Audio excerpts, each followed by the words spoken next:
Nah, Kak, ini kan benda-benda seperti ini kan benda-benda kesenian tradisional di sini kan ada di sini. Nah, sampai hari ini terawat seperti ini, eh, pasti ini terpakai gitu kan, Kak. Ya. Nah, kira-kira Tutwuri Handayani sendiri sampai hari ini nih masihkah eksis nyanyi kah, ngerungut kah, nari kah? Maksud saya itu tuh biasanya eksisnya tuh di event-event kan, Kak?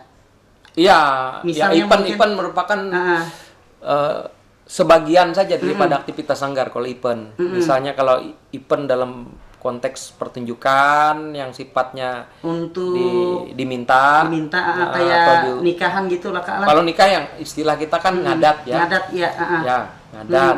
Memang tampil. eksis lah, Kak lah. Masih eksis. Anu lah, Tapi memang selama masa pandemi ini dalam waktu kurang lebih 1 tahun ini memang berkurang drastis, sekitar kegiatan tuh hanya 30% saja dari aktivitas normal. Aktivitas normal. Nah, misalnya kalau kita hitung per tahun aktivitas penampilan loh ya. Nah, ini kan kita lihat nih. Kalau di sanggar itu di struktur organisasi itu ada kegiatan-kegiatan. Ada bidang pendidikan, pelatihan kursus itu. Oh, ini adalah struktur organisasi. Ya, tapi ini organisasi tahun 2018 ya. Ya, sampai 2018 masih manajernya Leni Dewi Sartika. Sekarang itu si Ridwan Shah. Nah, Bidu sekarang ketua sanggar. Nah, itu kalau urusan misalnya pendidikan, pelatihan dan kursus, nah itu ada kita latihan hari Jumat Sabtu itu untuk anak-anak usia SD, SMP, ya. SMA kelas 1 mungkin sampai SMA kelas 1 itu kita ada kursus. Nah, ada kursus. Nah, kursus untuk misalnya nari, angkatan gitu hijau, kan. gen hijau namanya untuk anak-anak SD, kemudian gen kuning untuk SMP, kemudian gen merah untuk untuk yang SMA kelas 1 atau kelas 2. Gen babilem kilo itulah. Lanjut, Kak. Itu maksudnya gen itu ada tingkatan-tingkatan gitu kan. Iya. Nah, itu dulu sebelum masa pandemi ini kita punya hampir setiap tahun dia berganti-ganti kan. Nah, berganti-ganti setiap angkatan. Nah, itu sekitar 60 sampai 80 anak untuk binaan. Normalnya dulu ya, Kak lah. Kursus saja itu. Kalau anggota sanggar beda lagi. Anggota sanggar itu dari ini tadi anak-anak. Kemudian SMP, SMA, kemudian nanti dites, diseleksi lagi, baru jadi anggota. Iya. Baru jadi anggota. Anggota pun ada gennya lagi. Ada gen, misalnya gen 1, gen 2, gen 3. Nah, gitu. Ya, jadi kalau ada aktivitas yang sifatnya lomba, misalkan. Iya. Kalau lombanya tuh klasifikasinya festival seleksi festival Sen Mulang. Itu yang turun gen 3. Oh gitu, iya. Kalau sudah lomba ada siap sudah lah. Iya, maksudnya itu tingkat level daripada lombanya itu beda. Ya. Memang sudah disiapkan sudah, gitu lah. Iya. Ada yang level selanjutnya ada lomba tingkat ini yang turun. Kalau tingkat anak-anak comot bila Kak. Hiring tege lomba. Gimana dia enak comot, itu. Iya betul. Agak berbeda ya konsepnya ya. Itu lebih teratur dan termanage atau terkelola. Beda daripada coba-coba berhadiah tadi. Iya betul. Kak, misalkan ini ada acara seperti nikahan tadi, nikah adat misalnya. Biasanya kalau mau nih, nggak apa-apa kan, promosi kan nggak apa-apa. Ya. Karena ini bagian dari sahabat GSM juga untuk memajukan teman-teman juga. Jadi gini Kak, misalnya ada kegiatan atau acara gitu, ada misalnya Kamario misalnya, pengen nih menghubungi siapa biasanya Kak? Ada? Bisa lewat Instagram bisa. Oh, ada Instagramnya Kak lah? Iya, Sanggar TWH ada. Instagram, Facebook ada? Facebook ada. Ada Sanggar, juga lah. Ya, Sanggar Seni Tutwuri Handayani ada. Kalau nomor kontak ada juga, memang di bagian Instagramnya ada. Ya. Iya, berarti bisa dihubungi. Bisa. Nah, teman-teman yang di sahabat GSM yang mau nih punya acara, acara apapun yang berhubungan dengan adat nih. Nah, ini Tutwuri, ya kan Kak, Tutwuri jagonya. Ya, jadi hubungi aja Tutwuri. Terima kasih. Ya, nah selanjutnya nih Kak, kakak ini kan bisa eksis berkecimpung di dunia seni, entah dia tarik suara tadi, nari dan lain sebagainya, itu kan tidak mudah itu Kak. Seperti yang Kakak bilang tadi, bisa konsisten. Konsisten di bidang itu kan tidak mudah. Tipsnya, kok bisa gitu ya konsisten? Ya tadi, ya sudah saya bilang tadi, kita punya moto, atau istilahnya apa ya, cara berpikir yang memang sudah dibentuk menjadi bagian daripada karakter anggota sanggar atau yang saya bina selama ini, bahwasanya kesenian itu adalah eksistensi kesejatian diri satu. Nah, kalau sudah bicara eksistensi kesejatian diri kan berarti berhubungan dengan bagaimana kesenian itu dapat membentuk karakter kita, tidak hanya sekedar untuk menghibur, tapi dia juga merupakan media nyawa tadi kan. Medianya untuk dapat mengembangkan diri ke arah yang lebih baik, mau disiplin, mau lebih kreatif, mau inovatif dan lain sebagainya melalui aktivitas kesenian itu. Kemudian yang kedua, ada istilah saya itu alam, alim, ilmu, amal. Ada 4. Ada 4. Dan 4 ini bisa kalau kita putar, dia merupakan satu putaran. Gitu kan. Alam mengalami sesuatu, mengalimi sesuatu, atau kita menganggap bagian daripada ibadah, keyakinan dan kepercayaan kita. Ya, kemudian mengilmui sesuatu, baru dia mengamalkan.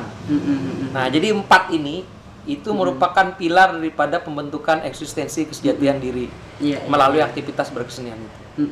Nah, kalau kita bisa memanfaatkan kesenian itu untuk membentuk pengalaman, suasana keibadahan, keyakinan dan kepercayaan kita kepada Tuhan, kemudian menjadi wawasan keilmuan kita untuk membentuk diri dan karakter, ataupun kemampuan-kemampuan, pengetahuan dan lain sebagainya, profesionalitas kita dalam hal apapun.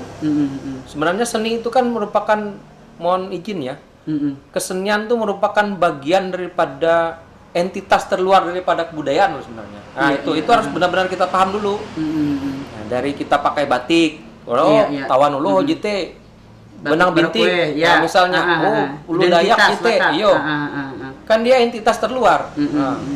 Ikau nyanyi nara, ikau nyanyi lagu Korea, berarti kesenian Korea itu yang menguasai dia, kan gitu kan? Iya betul.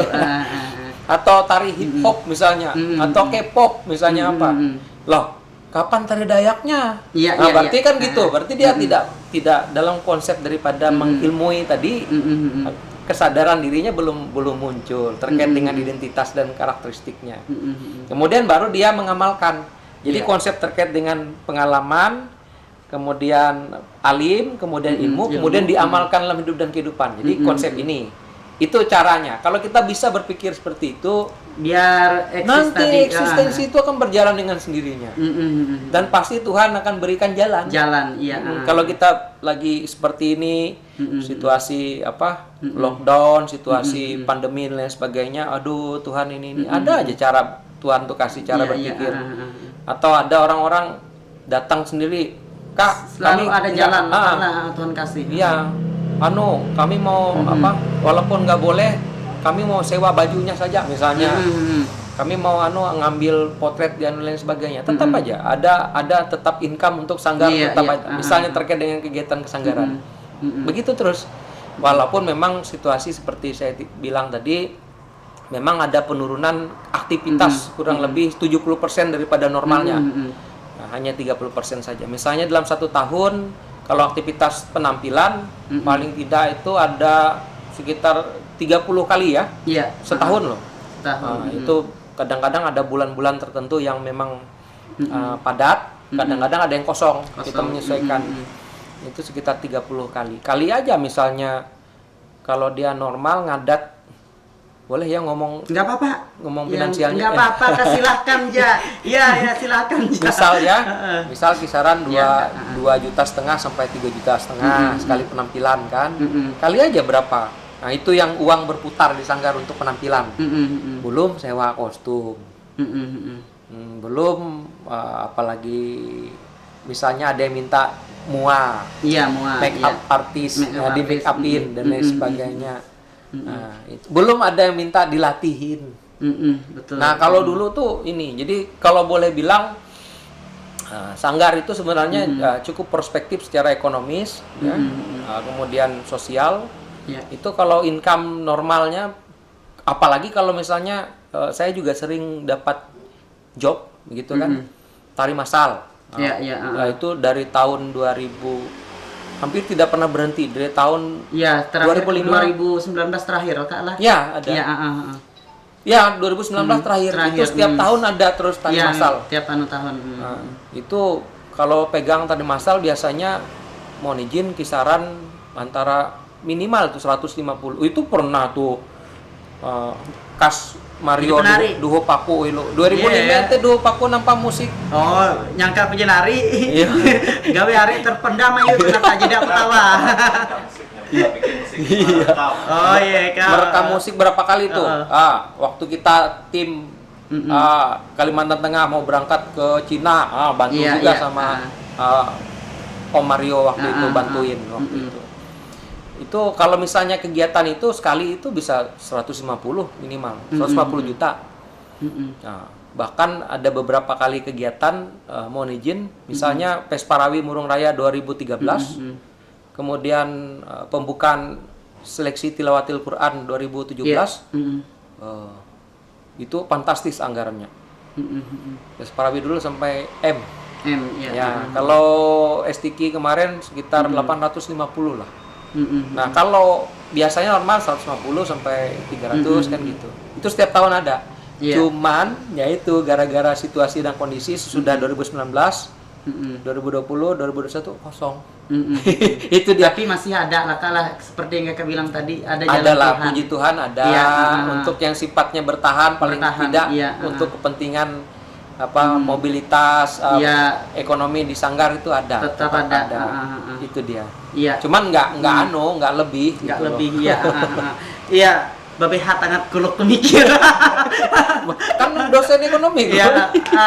Kak, kita tinggalkan yang nyanyi, yang seni-seni dulu. Nah, ceritanya Kakak pernah saya dengar juga, bukan pernah saya dengar, karena memang Kakak ini salah satu dosen di fakultas di Universitas Palangkaraya. Kok bisa Kak larinya jauh gitu, mulai dari kesenian larinya ke dosen, tapi memang dosen seni juga lah Kak lah. Nah, bisa diceritakan Kak? Nah, ini agak sedikit emosional dan sensitif kalau ini. Nggak apa-apa, biar nangis-nangis.